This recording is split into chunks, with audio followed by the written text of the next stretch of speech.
ఇది కదా కనే విని ఎరుగని నేరం. ఇది కదా అసలైన నయవంచన. ఇది కదా నమ్మించి గొంతుకోయడం. వీటన్నిటికీ కారణమైన వ్యక్తి ఎవరో తెలుసా? మీ అందరూ అభిమానించే శివగామి.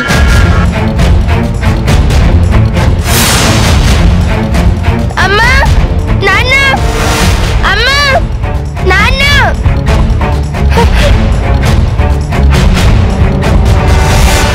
భవాని, భవాని, ఏమైంది? అమ్మా, నీ గురించి చెప్తున్నానమ్మా.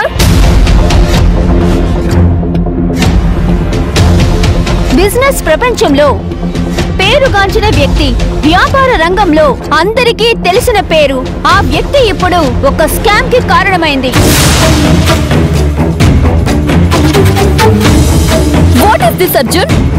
నాకు అర్థం కావడం లేదు. అసలు దేని గురించి చెప్తున్నారు? ఎలా మోసం చేసింది అనుకుంటున్నారా?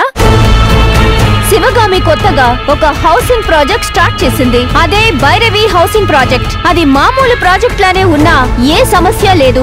కానీ వాళ్ళు అత్యాశకు పోయి జనం డబ్బుతోనే ప్రాజెక్ట్ కడదామనుకున్నారు.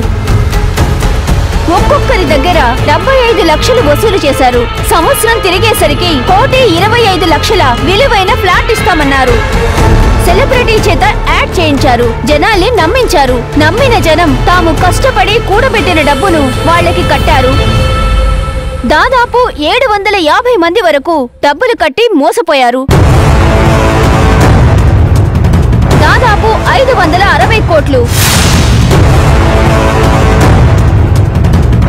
కానీ అసలు ఇప్పుడు ఏమైంది అనేది బ్రేక్ తర్వాత చూద్దాం. అర్జున్, ఏమైంది? ఏంటి న్యూస్? నాకు మాత్రం ఏం తెలుసు శివగామి, నేను ఇప్పుడే చూస్తున్నాను. మరి 560 కోట్లు ఏమయ్యాయి? ఏమవుతాయి? బ్యాంక్లోనే ఉంటాయి. నిజంగానే అవి బ్యాంక్ లోనే ఉన్నాయా?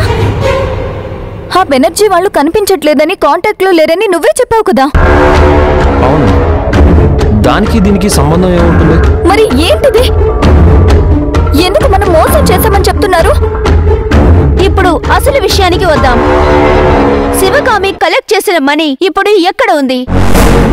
ఆ డబ్బు తీసుకుని శివగామి పార్ట్నర్ ఆఫ్రికా వెళ్లిపోయినట్టు సమాచారం.